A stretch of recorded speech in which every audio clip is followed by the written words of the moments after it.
लालची भाभी को सबक सिखाया। करिश्मा, रेशमा और मनीषा 3 बहनें हैं और उनका एक भाई भी है, मयंक। मयंक अपनी बहनों से बहुत प्यार करता है, लेकिन मयंक की पत्नी सविता इस मामले में बिल्कुल ही अलग है। वो अपनी ननदों का जितना बुरा कर सकती है उतना बुरा करती है और उन पे हुक्म भी चलाती है। करिश्मा, करिश्मा, तुमने अभी तक नाश्ता नहीं बनाया? तुम्हारे भैया को ऑफिस जाने में देर हो रही है।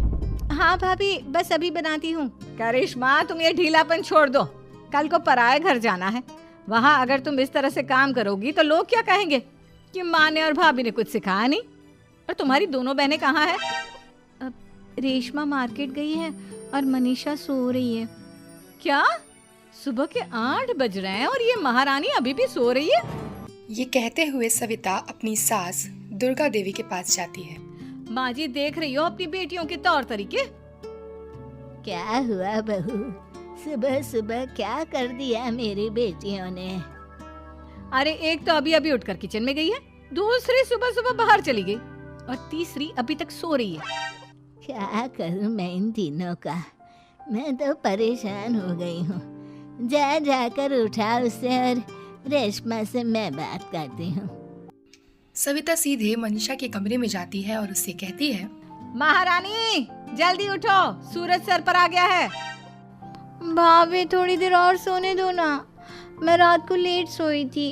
वो क्या ना, यूनिट टेस्ट चल रहे हैं। शराफत से उठती है या नहीं, या फिर पानी की भरी बाल्टी डालूं तेरे ऊपर?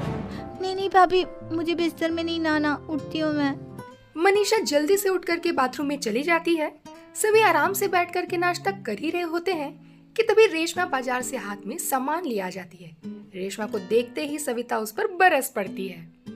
लो, आ गई महारानी। ऐसा भी क्या सामान लाना था जो सुबह आंख मलते ही बाजार की तरफ रवाना हो गई? भाभी, कल आप ही तो चीख रही थी कि घर का सारा सामान मुझे ही लाना पड़ता है, घर में किसी को भी किसी काम से कोई लेना देना नहीं है। अब मैं बाजार जाकर सामान ले आई तो आपको इस बात से भी तकलीफ हो रही है? देख रही हो माँ जी, अपनी बेटी की जुबान कैंची से भी तेज चलती है। और मयंक, आप तो कुछ कहेंगे नहीं अपनी लाडली बहन को?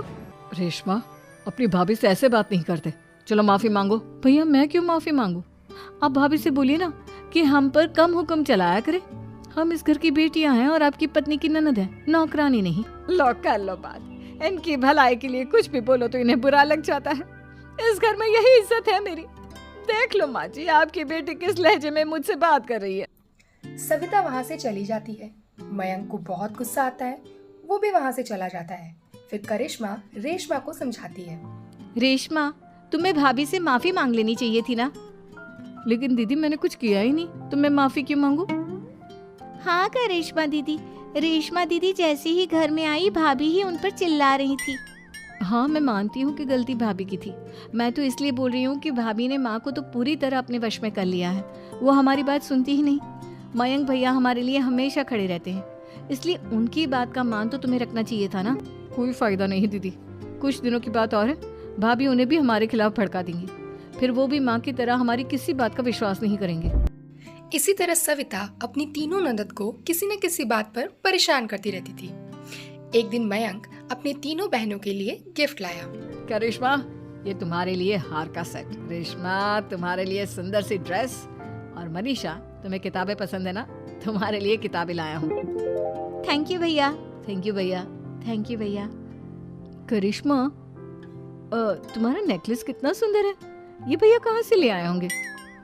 मैंने भैया को 3 दिन पहले फोन पर ये डिजाइन दिखाया था और आज भैया ये ले आए। सविता तो अपनी ननदों के गिफ्ट्स देख करके जल गई और करिश्मा का नेकलेस तो उसे भी बहुत पसंद आया था। अपनी बहनों के लिए कितना अच्छा नेकलेस लेकर आए हैं, मुझे कभी कोई गिफ्ट नहीं दिया। मैं आज ही ये हार चुरा लूंगी। रात में सविता करिश्मा का हार चुरा लेती है और इसी तरह अपने ननदों की जो भी चीजें उसे अच्छी लगती वो उसे मांगती नहीं बल्कि रात के अंधेरे में चुरा लेती। ऐसे ही दिन बीतते गए और सविता ने मयंक के दिल में भी उसके बहनों के लिए नफरत पैदा कर दी। एक दिन मयंक ने करिश्मा और रेशमा के लिए रिश्ता देखा और ये बात उसने घर में सबको बताई। माँ, करिश्मा और रेशमा के लिए बहुत अच्छा रिश्ता आया है। वो लोग कल इन्हें देखने आ रहे हैं। आप और सविता मिलकर सारी तैयारी कर लेना। ये बात सुनकर करिश्मा और रेशमा बहुत खुश होती हैं, लेकिन सविता सोचती है, अगर इन दोनों बहनों की शादी हो गई तो घर और बाहर का काम कौन करेगा? मनीषा तो एक नंबर की कामचोर है, उससे तो किसी बात की उम्मीद लगाना ही बेकार है। मुझे इस शादी को रोकना होगा। अगले दिन सभी लड़कों वालों के आने के स्वागत की तैयारी में लगे होते हैं। तभी मयंक आकर के अपनी बहनों से कहता है, तैयार हो गई तुम दोनों?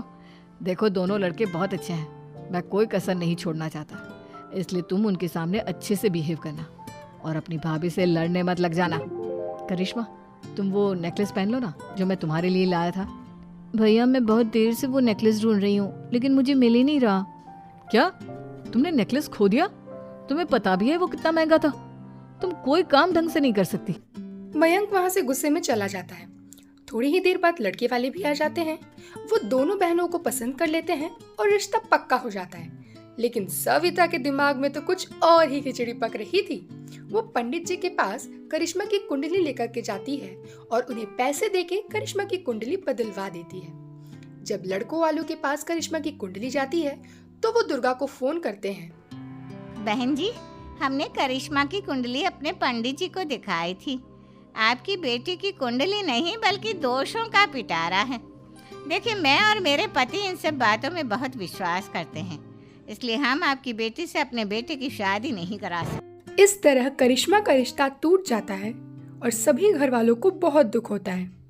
अब कविता सोचती है, चलो करिश्मा का तो रिश्ता टूट गया, अब रेशमा का भी रिश्ता तोड़ना है। क्या करूं? अब सविता आवाज बदल के किसी अननोन नंबर से रेशमा के होने वाले ससुराल में फोन करती है। हेलो, मैं कौन हूँ कौन नहीं ये आपके लिए जानना जरूरी नहीं। बस इतना सुन लो कि रेशमा का 2 साल से किसी के साथ अफेयर चल रहा है। बस रेशमा का रिश्ता तोड़वाने के लिए सविता का इतना कहना काफी था। अब रेशमा का भी रिश्ता टूट गया। मयंक और दुर्गा देवी ने रेशमा को खूब खरी खोटी सुनाई और बार बार उससे उस लड़के के बारे में पूछने लगे। आप दोनों मुझे क्यों परेशान कर रहे हो? अरे कोई लड़का होगा मेरी लाइफ में तो मैं बताऊंगी ना। जब कोई है ही नहीं तो कहाँ से लाऊं मैं कोई लड़का? तो तेरे होने वाले ससुराल वालों को फोन किसने किया था? माँ मैं नहीं जानती किसने फोन किया था, मैं सच कह रही हूँ। मैं तो पहले ही कह रही थी इसकी लगाम खींच कर रखो, लेकिन मेरी सुनता ही कौन है। आप चुप रहिए भाभी, ये सब आपका ही किया धरा है। अब तीनों बहनों को ये विश्वास हो जाता है कि ये सब उसकी भाभी ही कर रही हैं। तीनों बहनें अपनी भाभी को सबक सिखाने के लिए एक वकील कर लेती हैं और घर में हिस्सा मांगती हैं। देखो भैया, माँ बाप की जायदाद में जितना बेटों का हक होता है उतना ही बेटियों का, इसलिए इस घर के 4 हिस्से होंगे और हमें अपना हिस्सा चाहिए। मैंने तुम्हारे लिए क्या क्या नहीं किया और तुम इस घर में हिस्सा मांग रही हो? भैया, आप और माँ हम बहनों की कोई बात नहीं सुनते हो और भाभी हमारी शादी नहीं होने देगी क्योंकि उन्हें लगता है कि आप हमारी शादी में ज्यादा पैसा लगाओगे और उन्हें हम जैसी फ्री की नौकरानी कहाँ मिलेगी।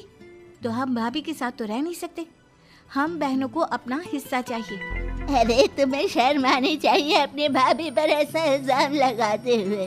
वो तुम्हारे बारे में कितना सोचती है। हाँ माँ, भाभी हमारे बारे में बहुत सोचती है। दिन रात बस यही सोचती रहती है कि किस तरह से अपनी तीनों ननदों को परेशान करूं और कभी मुझे पढ़ने भी नहीं देती। दोनों बहनों का रिश्ता भी तो इन्होंने ही तोड़वाया है और रात में हमारे कमरे में आकर हमारी चीजें भी चुराती।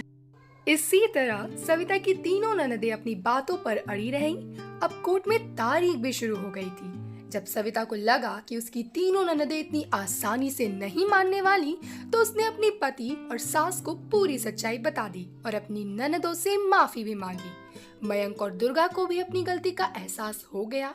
अब सविता खुद करिश्मा और रेशमा के लिए अच्छा रिश्ता ढूंढती है और उनकी शादी करवाती है।